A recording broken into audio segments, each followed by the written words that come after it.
रिलायंस जो कंपनी अपने 4G और 5G सर्विसेज को श्रीलंका के अंदर लॉन्च करने वाला है। जी हाँ दोस्तों, श्रीलंका के अंदर रिलायंस जो कंपनी अपने 4G और 5G सर्विसेज को लॉन्च करने काफ़ी शर्मिंदगी की बात है हमारे लिए कि इंडिया के बड़े बड़े बिजनेस टाइकॉन्स, उनकी इंडस्ट्रीज पाकिस्तानी इकोनॉमी को टक्कर दे रही हैं बैठ। भारत के अंदर जो गूगल है वो सुनने में आ रहा है कि वो प्लान कर रहा है कि पिक्सल स्मार्टफोन्स बनाएगा इंडिया में। भारत श्रीलंका की टेलीकॉम कंपनी खरीदने वाला है। श्रीलंका अपनी गवर्नमेंट की टेलीकॉम कंपनी को बेचने वाला है और भारत ये दावा कर रहा है कि भारत वो कंपनी खरीद लेगा। और चाइना से चीजें निकाल के तो इंडिया में स्मार्टफोन मार्केट लेके जानी है। तो जैसे कि इंडिया को देख लें, उनकी हर चीज़ अपनी है, सब कुछ अपना है, वहाँ का इतना कुछ है। हम पाकिस्तानी फिर भी आज भी जीरो पे ही हैं। इतना कुछ है, देखे गाड़ियाँ वो खुद बना रहे हैं, इंजीनियर उनके हैं, डॉक्टर उनके हैं, सब कुछ उनका है। हमारा क्या है? अमेरिकी हुकूमतों ने अब जो जितने भी अमेरिकन ब्रांड्स थे उनको ये कहा भाई आप चाइना से निकलो। इससे पहले भारत ने $300 मिलियन दिए थे श्रीलंका के एयरपोर्ट को खरीदने के लिए। अब टेलीकॉम इंडस्ट्री को खरीदा जा रहा है। ऐसा क्यों है कि भारत दूसरी कंट्रीज को खरीद रहा है, दूसरी कंट्रीज की प्रॉपर्टीज को, कंपनीज को खरीद रहा है। हम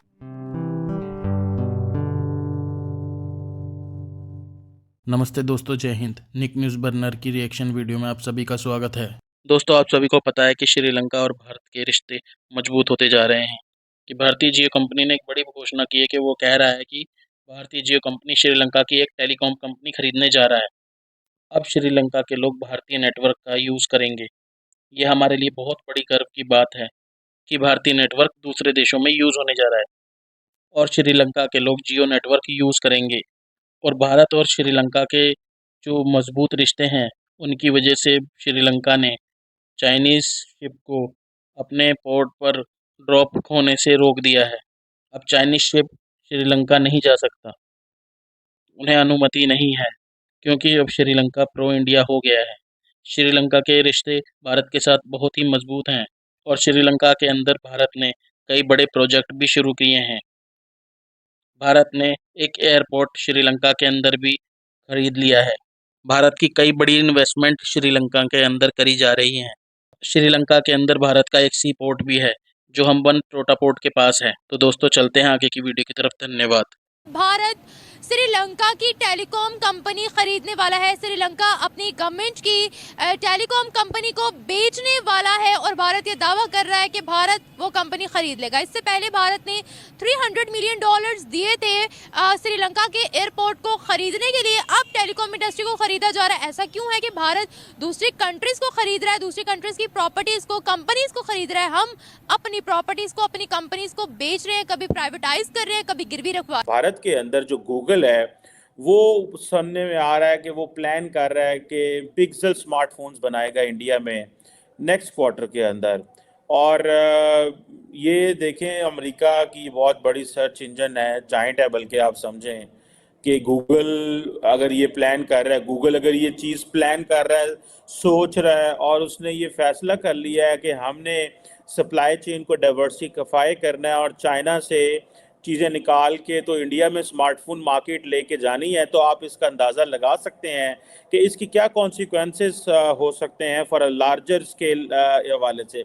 दुनिया में आपको पता है कि फ्रेंड शोरिंग हो रही है, दुनिया में रीशोरिंग हो रही है, नियर शोरिंग हो रही है। ये सारी की सारी टर्म्स दुनिया जो है वो आजकल डिस्कस कर रही है। फ्रेंड शोरिंग के अंदर बेसिकली तो अमेरिकी हुकूमतों ने अब जो जितने भी अमेरिकन ब्रांड्स थे उनको ये कहा भाई आप चाइना से निकलो, जिसको वो कभी डी रिस्क कहते हैं, कभी वो डी कपल कहते हैं, लेकिन उन्होंने एक लार्जर पिक्चर खींच दी है अमेरिकन बिजनेस कम्युनिटी के लिए कि आप की जो इन्वेस्टमेंट है वो चाइना के अंदर सिक्योर नहीं है, इंडिया हमारा दोस्त है, सो लिहाजा ये फ्रेंड शोरिंग जो है वो हो रही है।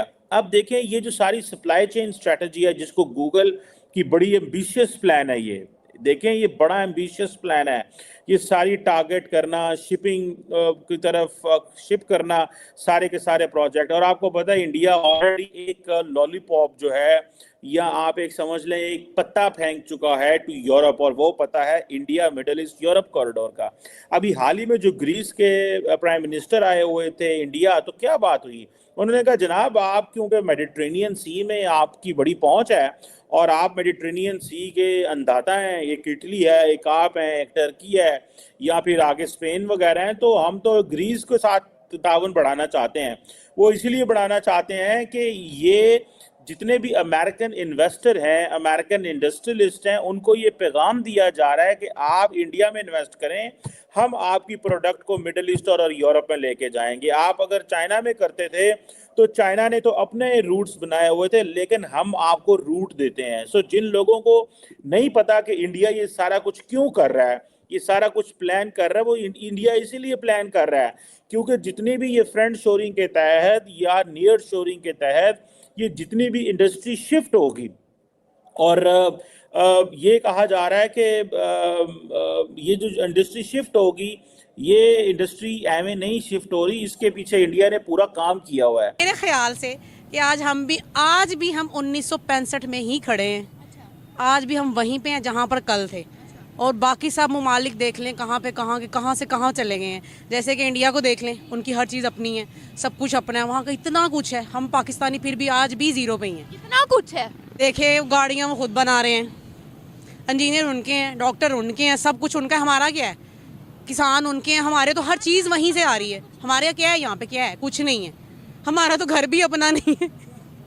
मेन चीज़ तो ये है, घर भी अपना नहीं। और हमारे बच्चे अभी से मकरूज़ हैं। मेन चीज़ तो ये है ना कि अभी से हमारे बच्चों का क्या फ्यूचर है? कोई फ्यूचर नहीं है। जब हमारा कोई फ्यूचर नहीं, हम बूढ़े हो गए हैं, तो हमारे बच्चों का क्या फ्यूचर होगा? कुछ नहीं। हमारा बच्चा आज से अभी से मकरूज़ हो गया हुआ है। दुनिया हमें किस नज़र से देख रही है? हम तो अपनी बंदरगाहें भी गिरवी रखवा रहे हैं। बिल्कुल ऐसे ही है। मैं कहती हूँ कि हमारा मुल्क दुनिया के गरीब तरीन ममालिक में से है, और जो हमारे हुक्मरान हैं, मैं तो कहती हूँ उससे अच्छा है कोई नया हुक्मरान आए। ये जितने भी हैं ना, मेरे ख्याल में से इनमें से किसी को भी नहीं होना चाहिए।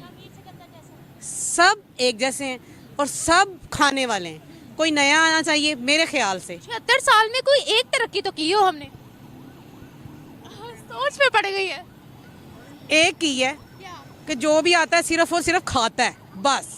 इसके अलावा हमारे मुल्क में तालीम में तरक्की, टेक्नोलॉजी में तरक्की, किसी एक सेक्टर में मुझे तो कुछ नजर ही नहीं आता। मैं क्या कह सकती? तालीम में नो, तालीम में भी नहीं, इंफ्रास्ट्रक्चर में भी नहीं। मुझे तो कुछ नजर ही नहीं आता। मुझे तो सिर्फ भूख नजर आती है। लोगों पे तरस आता है कि यार हम क्या हैं। हम जब अपने से नीचे को देखते हैं ना, तो हमें तरस आता है लोगों पे, यार कि इस टाइम लोग 2 टाइम की रोटी भी नहीं खा सकते। सड़कों पे जाओ, मजदूरों को देखो, मजदूरों का क्या हाल है। दुनिया हमें किस नजर से देखती है? दुनिया की तो मुझे पता नहीं है। जो बाहर की कंट्री है ना, वो हमें इस नज़रिए से देखती है। किसी को बताओ ना पाकिस्तानी, वो हमें देख के भाग जाते हैं, जैसे पता नहीं हम अछूत की बीमारी है। क्या वजह है? बम लेके घूमते हैं क्या हम? बम लेके नहीं घूमते, क्योंकि ये हमारे पाकिस्तानी, अगर हमारे हुक्मरान वैसे, हमारी आवाम भी वैसी है। बात ये है। क्यों डरते हैं हमसे लोग बाहर के कंट्रीज के? क्योंकि मुझे ये लगता है कि हमारा, देखो वो जो अंग्रेज़ लोग हैं ना, वो हमारे इस्लामी ममालिक के हिसाब से चलते हैं, और हम इस्लामी ममालिक के हो के ना, हम लोग धोखा, चोर, सब कुछ हमारे मुल्क में, और कुछ नहीं है। भारत को किस नज़र से देखते हैं? आपको क्या लगता है?